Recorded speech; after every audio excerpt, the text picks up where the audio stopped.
Welcome to संकल्प ISPCS। संकल्प ISPCS में आपका स्वागत है। आइए देखते दोस्तों बिहार का बजट इंडिया बजट 2022-23 का बजट देखते हैं। बिहार का बजट अगले वीडियो में कवर करवा देंगे। तो बजट देखते हैं 2022-23 का। केंद्रीय बजट 2022-23 वित्त मंत्री निर्मला सीतारमण ने 1 फरवरी 2022 को संसद में पेश किया। इस बजट को सरकार का अमृतकाल का बजट का लक्ष्य के रूप में नामित किया गया है। भारत अमृत काल में प्रवेश कर चुका है, मतलब 100 वर्ष आज़ादी के बस 25 वर्ष की लंबी दूरी यात्रा तय करना है। सरकार का उद्देश्य इस अमृतकाल में निर्धारित लक्ष्यों को प्राप्त करना है, जो इस प्रकार है: सूक्ष्म आर्थिक स्तर, समग्र कल्याण पर जोर देते हुए व्यापक आर्थिक विकास का सहायता करना, डिजिटल अर्थव्यवस्था एवं फिनटेक, प्रौद्योगिक समर्थित विकास, ऊर्जा परिवर्तन और जलवायु कार्य योजना को बढ़ावा देना। तीसरा है सार्वजनिक पूंजी निवेश की सहायता से निजी निवेश को प्रोत्साहन देना। वित्तीय वर्ष 2022-23 में भारत की आर्थिक विकास दर 9.2 रहने के अनुमान लगाया गया है। और ध्यान रखिए कि 2021-22 के इकोनॉमी सर्वे के अनुसार, आर्थिक सर्वेक्षण के अनुसार भारत का यह अनुमान 8 से 8.5 था। भारत का कुल बजट का 39.45 लाख, मतलब 39,44,999 करोड़ का बजट है। इसमें कुल प्राप्तियाँ होने के अनुमान है 39,44,909 करोड़, जिसमें राजस्व प्राप्ति होगा, रेवेन्यू रिसिप्ट होगा कितना, 22,04,422 करोड़। कैपिटल रिसिप्ट होगा, पूंजीगत पतिया रिसिप्ट होगा 17,40,487 करोड़। ये तो प्राप्ति था। खर्च कितना होगा? खर्च इतना ही करना है, जितना बजट आया उतना खर्च करना है। तो खर्च कहाँ करेंगे? रेवेन्यू एक्सपेंडिचर में 31,34,663 करोड़ खर्च करना, और कैपिटल एक्सपेंडिचर में 7,50,246 करोड़ खर्च कर, मतलब जितना बजट आया उतना खर्च करना है। रेवेन्यू में कितना करना है? 39,94,663, और कैपिटल में कितना करना है? 7,50,246 crore. Budget physical deficit, budget घाटा कितना होगा? कुल प्राप्तियाँ से कुल खर्च, मतलब 0 है। कुल प्राप्तियाँ, बजटीय घाटा 0 है। अब देखते हैं बजटीय घाटा 0 है। अब देखते 2023-22 के बजट का अनुमान क्या है। राजकोषीय घाटा, जो फिजिकल डिफिसिट कहा जाता है, 6.4 रहने का अनुमान है, जो 16,61,196 करोड़ रुपया, अप्रोक्स 16.62 लाख करोड़ रुपया रहने की अनुमान है। रेवेन्यू डिफिसिट, राजस्व घाटा, ये राजकोषीय घाटा था, रेवेन्यू राजस्व घाटा है, जो जीडीपी का 3.8% है। ये है 9,90,241 करोड़। ये डाटा भी थोड़ा सा याद रख लीजिएगा, इम्पोर्टेंट है। Revenue deficit, effective revenue deficit जो 2.6% होने वाला है, जो 6,72,598 करोड़ का है। और प्राइमरी डिफिसिट है 2.8। इसका डाटा याद रख लीजिएगा और इसका डाटा याद रख लीजिएगा। ये दोनों पॉइंट भी याद रख लीजिएगा। अब देखते हैं नोट में, जो 2022-23 के में 15वें वित्त आयोग की सिफारिश के अनुसार राज्य को GSDP का 4% राजकोषीय घाटा का अनुमानित होगी, जिसमें 0.5% किसका होगा? विद्युत क्षेत्र के सुधार के संबंधित होगा। और वित्तीय वर्ष 2022-23 में राजकोषीय घाटा का अनुमान 16,61,196 करोड़ लगाया गया है। इसका मतलब है भारत सरकार को 16.62 लाख करोड़ रुपया किसी से कर्ज या उधार लेना पड़ेगा। सरकार ने 2025-26 तक राजकोषीय घाटा को 4.5% तक का लक्ष्य रखा है, जो अभी कितना है?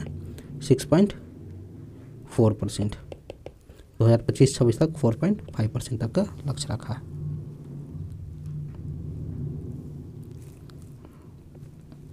अब देखते भारत सरकार को रुपया कहाँ से आता है और कहाँ जाता है।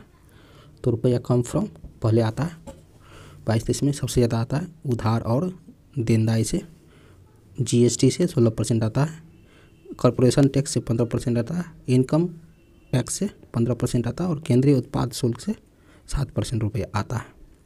और रुपया जाता कहाँ कहाँ भारत सरकार की खर्च होता है तो 20% होता है ब्याज जो फिजिकल डिफिसिट हुआ था ना 6.4%, वहाँ 20% रुपया खर्च होता है। करों एवं शुल्कों में राज्य सरकार का हिस्सा देता है 17%, केंद्रीय क्षेत्र का योजना देता है 15%, वित्त आयोग और अन्य अंतरण 10%, केंद्रीय प्रायोजित योजना में 9% खर्च होता है।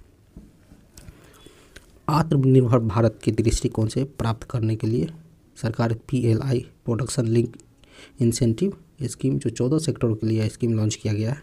इसमें 14वां सेक्टर बनाया गया ड्रोन के लिए। और सरकार ने PLI स्कीम के तहत 5G के लिए मजबूत इकोसिस्टम तैयार करने पर जोर दिया है। जो 5G जो हो सके तो बाद में 5G के लिए एक नया सा सेक्टर 15वां सेक्टर बनाने की घोषणा करते। वर्तमान में अभी 14 सेक्टर है।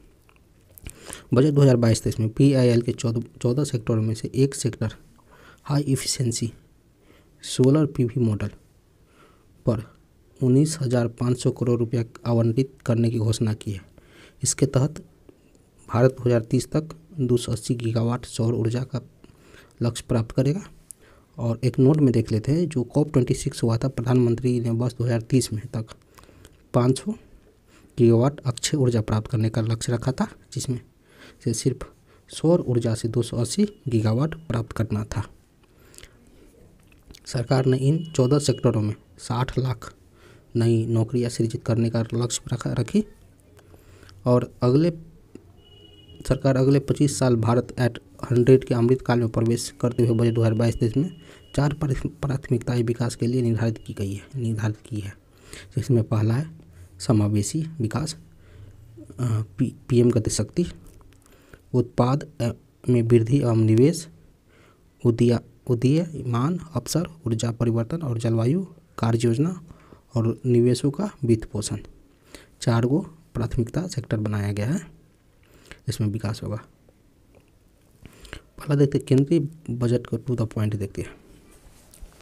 PM गति शक्ति जो एक सेक्टर है, इसमें 7 इंजन निर्धारित किए गए। पहला सड़क, रेलवे, एयरपोर्ट, पतन, पोर्ट, माल परिवहन, जलमार्ग और लॉजिस्टिक अवसंरचना। जो 7 इंजन है निर्धारित किया गया, रेलवे मतलब सड़क, रेलवे, एयरपोर्ट, पोर्ट, मालवाहन, जलमार्ग और लॉजिस्टिक्स अवसंरचना। सरकार के अनुसार ये 7 इंजन एक साथ मिलकर अर्थव्यवस्था को आगे ले जाएंगे। PM गति शक्ति राष्ट्रीय मास्टर प्लान के तहत महत्वपूर्ण घोषणाएं किए गए हैं। जो पहला सड़क परिवहन, जो सड़क परिवहन में 2022-23 में 25,000 किलोमीटर नेशनल हाईवे का निर्माण किया जाएगा। वित्तीय वर्ष 2022-23 में PPP मॉडल पर आधारित 4 स्थानों पर मल्टी मॉडल लॉजिस्टिक पार्क के आरंभ किया जाएगा। PPP का होता है पब्लिक प्राइवेट पार्टनरशिप। रेलवे के लिए क्या घोषणा किया है, ऑन स्टेशन ऑन प्रोडक्शन की अवधारणा पर रेलवे लाई जाएगा। आत्मनिर्भर भारत के अंतर्गत वित्तीय वर्ष 2022-23 में 2000 किलोमीटर रेलवे नेटवर्क को कवच सुरक्षा प्रणाली से जोड़ा जाएगा। अगले 3 साल में 400 नए वंदे भारत ट्रेन का विकास और विनिर्माण किया जाएगा। अगले 3 साल में 100 नए PM गति शक्ति कार्गो टर्मिनल्स तैयार किए जाएंगे। नोट अभी 2022 में मार्च 2022 में भारत का पहला PM गति शक्ति कार्गो टर्मिनल आसनसोल डिवीजन में थापर नगर स्टेशन के पास जो झारखंड में शुरू किया गया है। पर्वतमाला कार्यक्रम के तहत राष्ट्रीय रोपवे विकास कार्यक्रम किया जाएगा। उसमें 8 रोपवे परियोजना किया गया। इसमें 60 किलोमीटर लंबी यह परियोजना होगा, PPP मॉडल पर आधारित होगा। 8 रोपवे परियोजना का शुरुआत किया गया है 2022-23 में, जो 60 किलोमीटर लंबी होगा। इस रोपवे को लगाने के लिए सरकार ने 1 लाख करोड़ रुपया का ब्याज मुक्त लोन 50 साल के लिए देगा। कृषि के लिए क्या किया, 2023 को अंतर्राष्ट्रीय मोटा अनाज वर्ष इंटरनेशनल ईयर ऑफ मिलेट्स घोषित किया गया है। यह ध्यान रखें कि संयुक्त राष्ट्र महासभा UN जनरल असेंबली द्वारा मार्च 2021 में भारत की ओर से पेश किया गया और सर्वसम्मति से यह स्वीकार करते हुए 2023 को अंतर्राष्ट्रीय मोटा अनाज वर्ष घोषित किया गया। कृषि हो गया। अब कृषि के बाद देखते हैं अब क्या है। और गंगा नदी के दोनों तरफ 5 किलोमीटर में किसानों को रसायन मुक्त प्राकृतिक खेती करने को बढ़ावा दिया जाएगा। खेतों में कीटनाशियों का छिड़काव करने के लिए पोषक तत्वों के लिए किसान ड्रोन का प्रयोग किया जाएगा। बजट 2022-23 में 5 नदी लिंक परियोजना को जोड़ जाने की घोषणा की गई। पहला है दामोदर पिंजाल, दूसरा है पार ताप्ती नर्मदा, तीसरा है गोदावरी कृष्णा, चौथा है कृष्णा पेन्नार और पाँचवा है पेन्नार कावेरी। इसमें 44,605 करोड़ रुपये की लागत से केन बेतवा लिंक परियोजना का चालू किया गया। केन बेतवा पहले से चालू था, उसको चालू किया गया कितना 44,605 करोड़ की लागत से केन बेतवा। और 103 मेगावाट का हाइड्रो पावर प्लांट और 27 मेगावाट का सौर पावर प्लांट उत्पादन भी किया जाएगा केन बेतवा लिंक पर। वित्तीय वर्ष 2022-23 के लिए जाने वाली टॉप 3 सब्सिडी क्या है। फूड सब्सिडी कितना दिया है 2,06,881 करोड़ रुपया फूड पर। फर्टिलाइजर पर सब्सिडी 1,05,222 करोड़ दिया। पेट्रोलियम पर सब्सिडी 5,813 करोड़ दिया है। शिक्षा के क्षेत्र में देखते हैं बजट में क्या क्या दिया है। पीएम विद्या योजना के तहत 1 क्लास 1 टीवी चैनल के कार्यक्रम को 12 टीवी चैनलों से बढ़ाकर 200 टीवी चैनल किया गया है। क्या योजना के तहत पीएम विद्या योजना के तहत 1 क्लास 1 टीवी चैनल के कार्यक्रम को पहले 12 टीवी चैनल था, अब 200 टीवी चैनल कर दिया गया। इसमें सभी राज्यों में 1 से 12 तक की कक्षा के छात्रों के लिए अपनी क्षेत्रीय भाषा में अनुपूरक शिक्षा प्रदान कर सकेंगे। व्यावसायिक पाठ्यक्रम के तहत कौशल को बढ़ावा देने के लिए वर्ष 2022-23 में विज्ञान और गणित में 750 वर्चुअल प्रयोगशालाएँ और समकालीन शिक्षण परिवेश के लिए 75 स्किलिंग ई लैब की स्थापना किया जाएगा। बजट में डिजिटल विश्वविद्यालय की स्थापना की घोषणा की गई है। यह विश्वविद्यालय नेटवर्क आधारित पर हब स्कोप मॉडल पर बनाया जाएगा। हेल्थ में स्वास्थ्य में देखते क्या है इस बजट में आया है। तो नेशनल डिजिटल हेल्थ इकोसिस्टम को लागू किया जाएगा। मानसिक स्वास्थ्य परामर्श और देखभाल सेवाओं तक बेहतर पहुंच के लिए नेशनल टेलीमेडिसिन प्रोग्राम शुरू किया जाएगा इस बजट के तहत। इसके लिए 23 टेलीमेंटल हेल्थ सेंटर का एक नेटवर्क स्थापित होगा। निम्हांस नोडल सेंटर के रूप में काम करेगा जो आईआईटी बेंगलोर द्वारा तकनीकी सहायता प्रदान किया जाएगा। महिला और बच्चों के लिए समग्र स्वास्थ्य लाभ के लिए मिशन शक्ति, मिशन वात्सल्य, मिशन आंगनवाड़ी, सक्षम आंगनवाड़ी और पोषण 2.0 की शुरुआत किया जाएगा। महिला एवं बाल विकास मंत्रालय के तहत जितनी भी योजना थी सभी योजनाओं को मिलाकर एक ऊपर दिए गए योजनाओं में बांट दिया गया है। 2 लाख आंगनवाड़ियों को सक्षम आंगनवाड़ी के रूप में समन्वय किया जाएगा।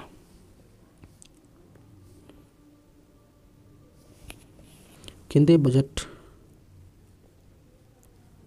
और देखते हैं एमएसएमई सेक्टर में क्या लाया जाएगा। एमएसएमई सेक्टर के लिए सूक्ष्म लघु एवं मध्य उद्योग में एमएसएमई में को लाभ पहुंचाने के लिए उद्यम ई-श्रम एनसीएस और असीम पोर्टल के साथ जोड़ा जाएगा। एमएसएमई को किसके साथ उद्यम ई-श्रम एनसीएस और असीम पोर्टल के साथ जोड़ा जाएगा। ECLGS emergency credit line guarantee scheme के तहत 130 लाख से अधिक एमएसएमई को अतिरिक्त ऋण प्रदान किया जाएगा। एमएसएमई से संबंधित credit guarantee trust for micro and small enterprises scheme CGTMSE को पुनर्जीवित किया जाएगा। इसमें एमएसएमई उद्यमों को 2 लाख करोड़ रुपए की अतिरिक्त ऋण मिल सकेगा। 5 वर्षों में 6,000 करोड़ रुपया के परिव्यय में RAMP programme ranging and excellent MSME performance programme को शुरू किया जाएगा। CGTMSE का पुनरुद्धार होगा। एमएसएमई के कामकाजों को बढ़ावा और इनमें तेजी लाने के लिए RAMP प्रोग्राम लागू किया जाएगा। ECLGS को लागू करना और हॉस्पिटैलिटी एवं संबंधित उद्योगों पर ध्यान देना है। 4 ओपिनियन है और विभिन्न पोर्टल पर इंटरलिंकिंग किया जाएगा। इस एमएसएमई की तरफ पी डिफाइन जो prime minister development initiative for north east region योजना के तहत उत्तर पूर्वी परिषद के माध्यम से चलाई जाएगी। इस योजना के तहत उत्तर पूर्वी राज्य के लिए विकास के लिए 1500 करोड़ रुपया खर्च किया जाएगा। महत्वाकांक्षी ब्लॉक कार्यक्रम योजना इसमें चला जाएगा। इस महत्वाकांक्षी जिला 112 जिलों में लागू होगा। इसके तहत जिला के ब्लॉक में विकास का काम होगा और उस पर वित्तीय वर्ष 2022-23 में इस कार्यक्रम की तरफ ज़्यादा ध्यान दिया जाएगा। वाइब्रेंट विलेजेज कार्यक्रम है। इसमें उत्तर बॉर्डर सीमावर्ती क्षेत्रों में जो गांव हैं उसमें जो भी गांव विकास के लाभ से वंचित रह गए उस उत्तरीय ऐसे गांव में इस कार्यक्रम के अंतर्गत ध्यान दिया जाएगा। वर्ष 2022 में 1.5 लाख डाकघरों को कोर बैंकिंग सिस्टम से जोड़ा जाएगा। अनुसूचित वाणिज्य बैंकों के द्वारा 75 जिलों में 75 डिजिटल बैंकिंग यूनिट्स की स्थापना किया जाएगा। इस अमृतकाल में ईज ऑफ डूइंग बिजनेस 2.2 और ईज ऑफ लिविंग के दूसरे चरण का शुरुआत किया जाएगा। इसके अंतर्गत परिवेश पोर्टल के माध्यम से किसी भी तरह के ग्रीन क्लियरेंस दिया जाएगा, जैसे इन्वायरमेंट पर forest wild life MCRG clearance दिया जाएगा। कंपनी को आसानी से बंद या स्थापना करने के लिए CPSE का स्थापना किया जाएगा। ABCG प्रमोशन टास्क फोर्स का गठन किया जाएगा। जनवरी 2022 में कर्नाटक सरकार ने बेंगलोर में भारत का पहला ABCG सेंटर का गठन किया गया।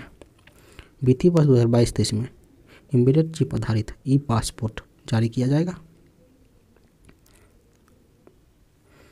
और बड़े पैमाने पर चार्जिंग स्टेशन की स्थापना के लिए शहरी क्षेत्र में की स्थान की कमी पर विचार करते हुए बैटरी का अदला बदले नीति जैसे बैटरी स्वैपिंग पॉलिसी लाई जाएगी।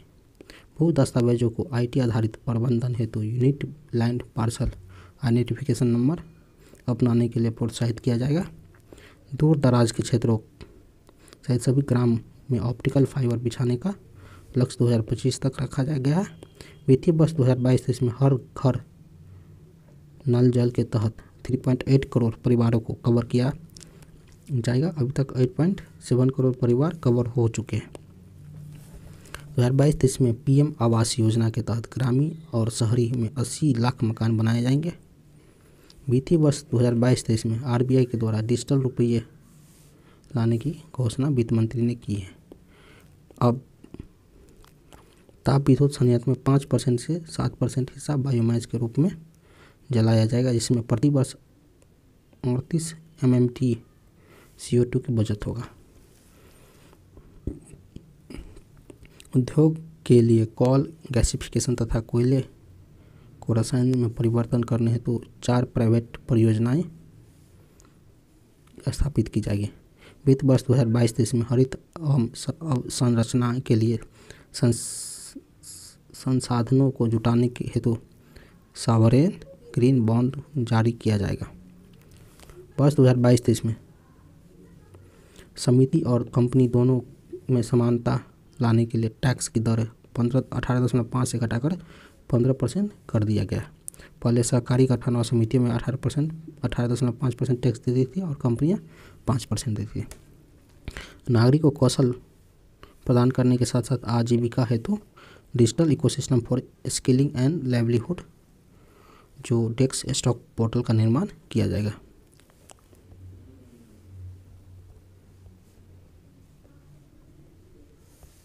इसका उद्देश्य रहेगा कि नागरिकों को सशक्त बनाना ताकि वो ऑनलाइन ट्रेनिंग के माध्यम से अपनी कुशलता एवं विकास कर सके। अंतर्राष्ट्रीय न्याय के तहत विवादों के समय पर निपटारा के लिए एक अंतर्राष्ट्रीय मध्यस्थता केंद्र स्थापित किया जाएगा। इस बजट के अनुसार वर्चुअल डिजिटल परिसंपत्ति जैसे क्रिप्टो से हुई आय में 30% की दर टैक्स लगाया जाएगा। काटे एवं तराशे गए हीरे और रत्न पत्थरों की सीमा शुल्क कम करके 5% कर दिया गया और काटे गए हीरों पर 0 सीमा शुल्क लगेगा। सरकारी समितियों पर सरचार्ज अधिभार की दर 12% से घटकर 7% कर दिया गया है। इस बजट के अनुसार बजट 2022-23 के तहत विभिन्न योजनाओं पर खर्च टॉप 3 योजना कौन है? मनरेगा में 13,000 करोड़ खर्च होगा, PM किसान योजना में 68,000 करोड़, जल जीवन में 60,000 करोड़। अब विभिन्न मंत्रालय में टॉप 3 खर्च हुआ 2022 में। रक्षा मंत्रालय में 5,25,166 करोड़ खर्च हुआ।